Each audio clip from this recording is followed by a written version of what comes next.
Halloween, the sequel to Halloween. Here is my review of a film that John Carpenter personally supported and worked on, a sequel to his own original cult classic. I'll discuss non-spoilers first, then go into spoilers with a heavy warning, but boy oh boy, difficult to know really where to start. I guess the best place to discuss is how this is a sequel. Is it a good sequel? Does it hold up to the first? And so on and so forth. All in all, I think it's as good a sequel as it could be in this day and age. Now, don't mistake that for me saying this is a good movie, because for many reasons it isn't. But is it a good sequel? Yes. I'd actually say yes, but only as good as it can possibly be. The slasher trope is so outplayed now. The figures like Jason Voorhees, Freddy Krueger, and Michael Myers are now caricatures. They are no longer scary, iconic horror villains. They almost seem comical and cheesy, mainly due to how they've been handled through the years. But unfortunately, it hits this particular movie hard when you see Michael and the mask. Yeah, sure, there is some fantastic imagery, some great framing to certain scenes, and it all looks pretty decent, but they don't have the menace that they used to, because we're used to it. And Michael Myers in Halloween is absolutely no different. So is it a good sequel to the first movie? From a storytelling perspective and how the movie plays out, yes, I guess, but is it a good movie overall? No. And it's not really its own fault. This is a film that I feel shouldn't have been made, or at the very least, the series should now end here. As said above, these cliches are overplayed. The previously terrifying horror icons are now just cartoonish. So why is it so bad? Outside of all of that, well, it's not terrible, it's just not anything. There was some interesting death scenes throughout the movie. Sure, they absolutely ramped up the gore, and there were little callbacks to the first movie, subtle homages here and there, but overall, it just seemed a little rushed. Characters getting into situations through insanely contrived circumstances. And yeah, I mean, do they make sense in the story? I guess. But when people are running through an empty street and saying help, and then you see lights of a car in the background, it all falls really, really flat. This is a good sequel in the sense that it does something smart with the protagonist, Laurie Strode. Is she kind of a badass in this? Yes and no. She isn't, and she is. She's ruined her entire life. She's become obsessed over it, dreamed it, prayed for it. She is terrified and frightened, and she wants to kill what is terrifying her. That's good. That's a well-handled character, because she isn't just needlessly a badass. She isn't the one that survived and just got on with it. She's the one that survived and had her life ruined, a woman that lives in constant fear. There are some nudge-nudge, wink-wink moments to the camera, even fourth wall breaking meta comments about sequels now not meaning anything. Also, how what we used to consider horrific is no longer considered that due to the depravity and horror in the world today. This, I feel, is Danny McBride's writing, as he was one of the writers involved, but I could be wrong, though I strongly do believe this is his influence coming through. Like I said, from a technical perspective, it's well made. There is good use of prosthetics. Some of the deaths look great, if a little theatrical. But all in all, things like lighting, framing, how the colours look, it all works. The score is as you'd expect. It's awesome. It's well made. Is the main theme a little overplayed in this particular film? Yeah, absolutely. This is a film that is playing heavily on nostalgia in a world that has really moved on, I believe.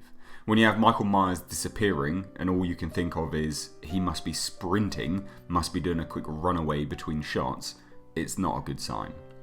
I like the mystique of Michael Myers, I like the character, and they drove him back to his roots in this movie and opened it up a little bit more, suggesting that the sole motivation he has that is keeping him alive is to kill Laurie Strode. No reason why, but that's the suggestion. Anyway, I absolutely can't recommend this movie, genuinely. There were even people in the movie theatre shouting that they wanted their money back when it finished.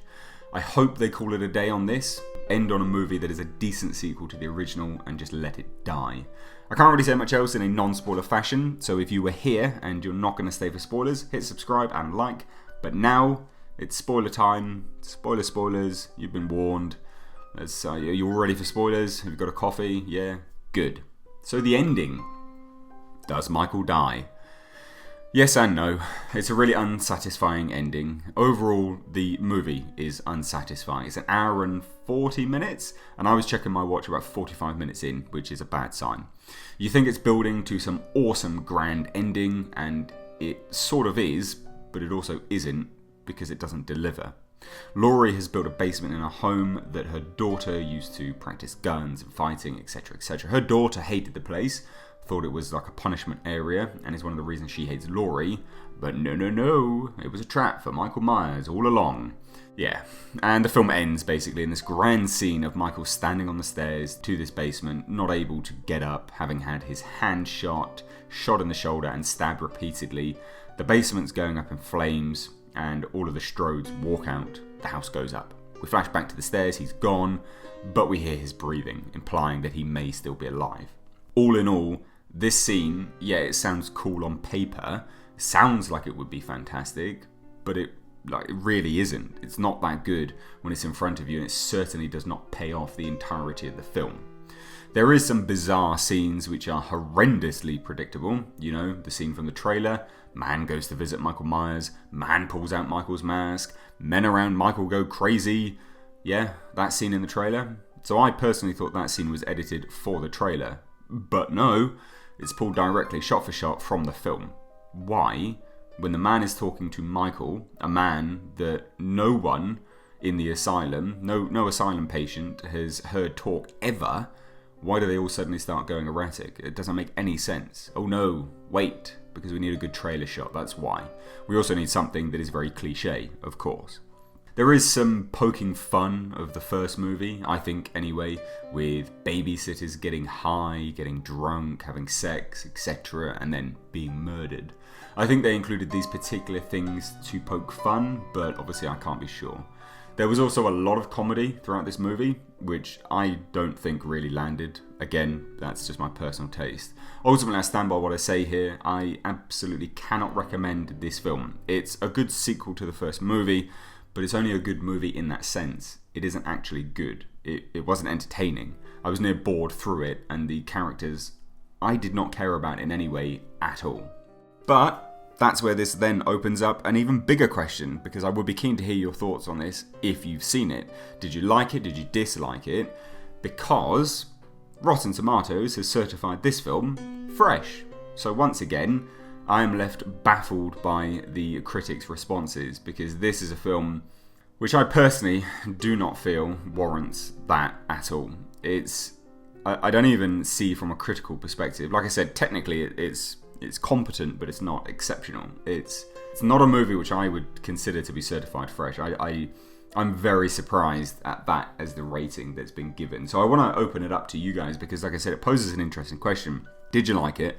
And if you didn't like it, why do you think there's such a big difference between what critics think of films now and what the audience thinks of films?